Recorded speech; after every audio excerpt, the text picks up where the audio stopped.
Welcome everyone to another CTC Software webinar. My name is Sean Zerbis, the Director of BIM Development here at CTC Software, and today we're continuing the HIVE CMS User Learning Series, talking about working with design app specific filters.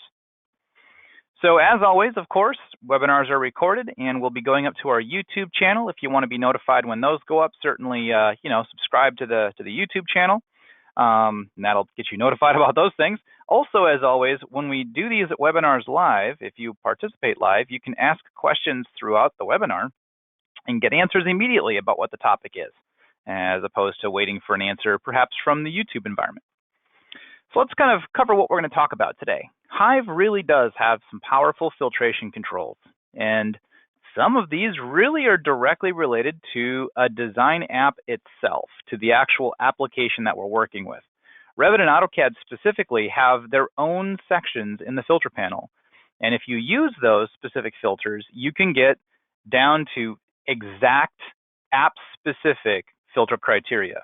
So I'm basically going to talk about what each of the filters do, how it will be used to refine your search, and kind of really quickly discover how this can be combined with your normal search words to find exactly what you're looking for within your design environment.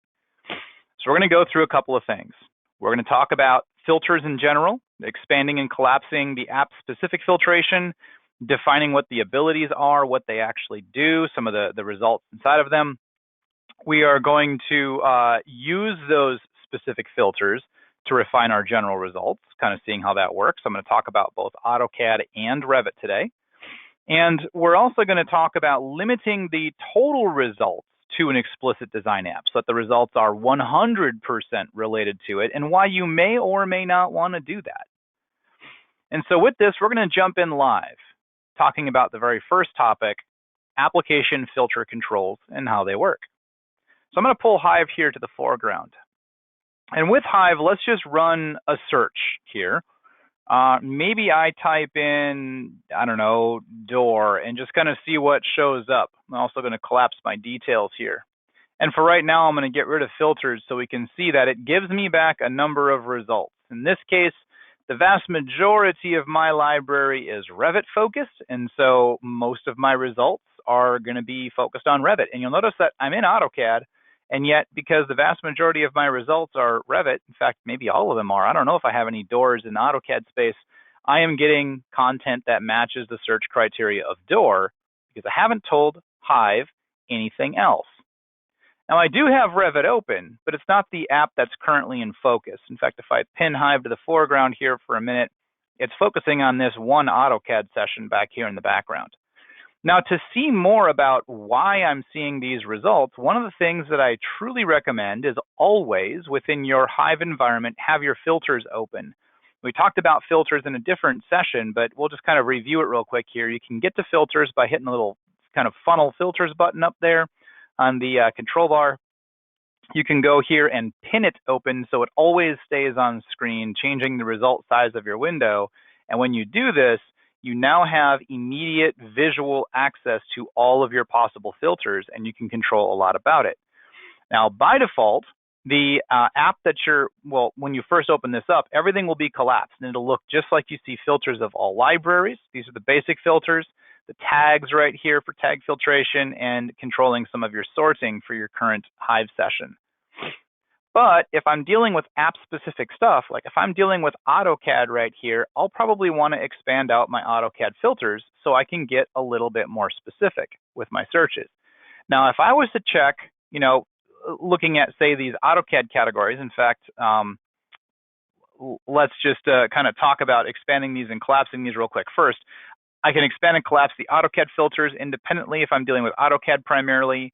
I can expand or collapse the Revit filters if I'm dealing with Revit primarily, or if I deal with both of them, I can leave them both expanded if I really want to.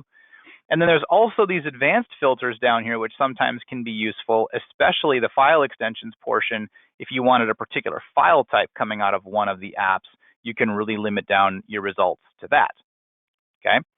So these filtration controls right here really allow you a lot of kind of control over what you see or what you don't see. Now, with this, let's talk about some of the application. Let me get HIVE to go to the background here. Application specific filter abilities. So within Hive here, the Revit filters, if we're talking about Revit, allow you to exclusively show Revit content.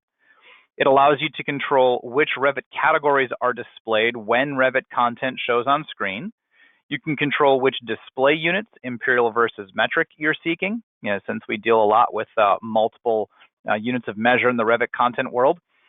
We also here have different hosting types for Revit content and Revit version specifics. Revit's very versional, so you really can control which version that content comes back to you at. Now, an interesting thing about versions, Hive intentionally will never show you content from a future version. So if I was in Revit, in this case 2020, and I force Hive to only show me content of 2021, I'd actually see nothing because since I'm in 2020, it will automatically filter out future stuff that I cannot use. So you have to be in that version if you're going to show future stuff. You can always show older stuff if you want to. Like I could show 2019 and have it give me back just those results. Okay, so that's the Revit specific app filters. We also have here AutoCAD specific filters. There's just fewer of them, but they're similar. So I could explicitly tell this to show me only AutoCAD content. I can go inside of here and tell it specifically which categories to work with the content that I have in my environment. And then based on that, if I apply a filter, it will find me just that content. So let's actually go through and use this a little bit. So I'm going to use this with AutoCAD real quick here, just so we can kind of see what's going on. If I pull Hive back to the foreground, and I'm telling, AutoCAD here to run a search. I searched for door and I found a bunch of door stuff, but it wasn't AutoCAD specific. If I wanted to only return back AutoCAD content, I could do that. So if I hit apply here, it's going to run that search and it finds me nothing because I have nothing in AutoCAD that would be for doors. Let me just put an asterisk here and search for everything. This will give me back everything that relates to AutoCAD in some form or fashion. Most of my stuff in my AutoCAD is civil-based. I could go in here and tell it that I'm looking specifically for an AutoCAD block and run a search, and it will find me AutoCAD blocks, but then also a bunch of other stuff. If other stuff is available, when I search for everything, that generic filter, it usually finds me quite a lot of things. So I tend to use this very rarely unless I am using an app-specific filter here. So I could reapply this and say, find me everything that's AutoCAD content. And when you give me back the AutoCAD content, make sure it's just blocks. So I can combine these two together to give me what I'm looking for. Okay, so I can also tell it here that I'm looking for AutoCAD drawing type files, so an actual DWG potentially, or maybe I'm looking for Lisp routines of some sort. I could reapply this and get back just Lisp routines if I had some in my environment. So all of this I can combine and kind of build it together to give me what I need.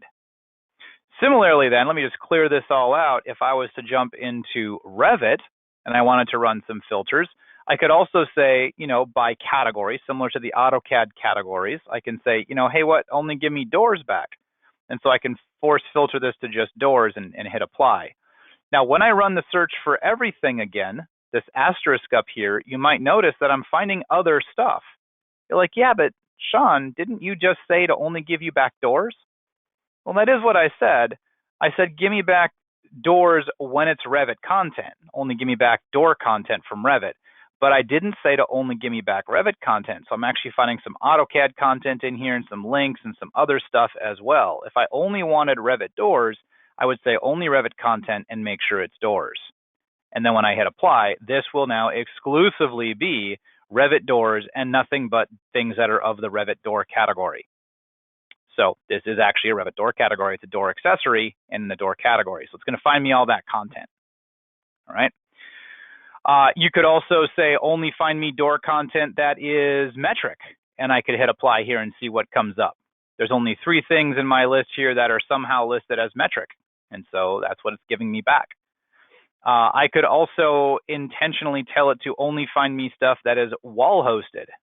So these are all stacking together, by the way. Find me just Revit content, and it has to be doors, and it has to be metric, and it has to be wall hosted. And when I hit apply, I'm only going to get 1 item. Yep, there we go. So it gives me the 1 item here that is a door that's metric, that's wall hosted, and only Revit content. Once again, if I uncheck this box, I would get a bunch of other stuff, because everything in my library, only some of it is doors, metric, and wall. When it's Revit content that comes back, though, it will filter it to just this. So this only Revit content filter is important if you want that, as is the only AutoCAD content here. And you might notice that when you check or uncheck this only whatever the design app content is, that it intentionally force collapses the other design app, and you can't even expand it.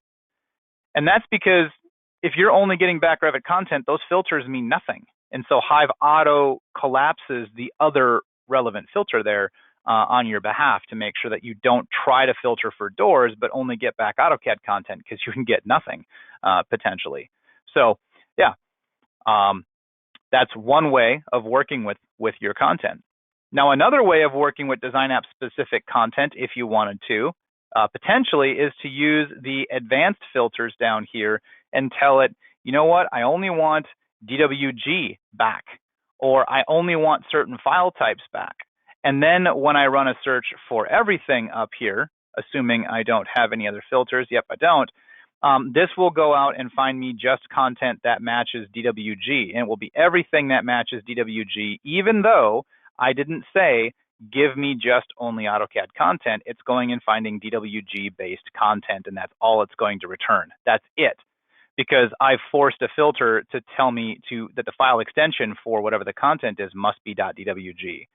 And you can stack this if you want to. You could add multiples. I could say DWG, DWT, drawing wizard template, or drawing sheet wizard templates. Like, you could do all kinds of things here, and then if I hit apply, it will give me back those file formats from that particular design app. So for those of you who potentially don't use AutoCAD or Revit, maybe you're using SketchUp and you want to use this, the SKP files can be exclusively filtered down here using file extensions. And all of these things that I'm working with in filters over here can all be saved with a saved search. So you can save that and then simply recall those searches in the future. For example, I often use this saved search as an end user of my corporate templates. And when I do that, it does a search for everything, but it puts me specifically in my templates library. And in my case, because that one specifically works with Revit, it's only returning back to me Revit content. And I checked that on purpose and saved it in my saved search, because had I not, and I run this apply, it's going to give me back templates from other applications that aren't AutoCAD or Revit specific. So that only Revit content gives me and my team exactly what I'm expecting. All right. Now, I already kind of talked about this, but we can also limit those results. Unpin, thank you, Hive. We can limit results just to a specific application. That's what I just talked about, which is checking the box for limit to Revit, limit to AutoCAD, or limit by file type, file extension. And that can really give you some very powerful filters to get back what you're looking for. But one more time, I just want to clarify this. If you just run a search for everything, even with a specific design app active, it will still give you everything, or results that are relevant to whatever your search string is, even if it comes from other design apps. Because there's plenty of times when I'm working in Revit over here, and I wanted to find things on how to deal with shared coordinates, and I don't want to have to manually tell it to do a thing. Now, when I type in shared, it's finding me a bunch of Revit content as well, but establishing shared coordinates in this case, this one particular workflow happens to be the topmost document that I can leverage to read about doing a thing. And then once I'm done doing that thing, I can close that out and go back to searching for the next item. So when I typed in shared, if I had only gotten Revit content, that would have been really frustrating, because I wanted more. I wanted a PDF that was outside the boundaries of the design app that I'm currently working in. So that's why it does that. You can always force filter it, but you got to choose to force filter it to that specific design app, either by checking one of the two boxes or by using file extensions and advanced filters. All right, with that, I want to say thank you to all of you who attended today. I am going to do a little questions and answers session here in just a moment in case you have any questions on this. But for those of you who leave early and don't care to listen to the Q&A, thank you. And we do hope to see you in future CTC webinars. And we hope you'll take a look at our events page on our website, ctcsoftware.com, so that you can get signed up for future webinars like this, so you know about how to use the apps that we offer. So with that, I'm going to jump over into questions, and I've been keeping an eye on the questions window, but I haven't seen any roll through yet. I'll hang here for another minute. If you do have a question, feel free to throw it in the questions window, and then what I will do is answer it live if I see it come through before we end today. So those filters, by the way, just kind of side chatter while I'm waiting for any questions to come through. Those filters are so powerful when you're working inside of the Hive environment. Just running searches is good. And we actually have an entire pre-recorded webinar already done, and we'll probably redo it again in the future, that talks about using that filters panel in other ways for other things. We encourage you to take a look at that. But those filters, they can really save quite a lot of time and quite a lot of frustration when you're looking for content, especially when it's design app specific, as we're talking about today. All right, since I'm not seeing any questions roll in right now, what I'm going to do is shut down the webinar today. So thank you again, and we do really look forward to seeing you in future CTC webinars. We hope you have a fantastic day. And by the way, the recording for this, since we always do record these webinars, will be going up to our YouTube channel. I encourage you to go subscribe to the YouTube channel and be notified when those go up. And since you're attending the webinar, also, you should get notified that the recording is available when it's up. Probably tomorrow is probably when it's going to be. So we'll get that off to you as soon as is possible. Thanks, y'all, and have a fantastic day.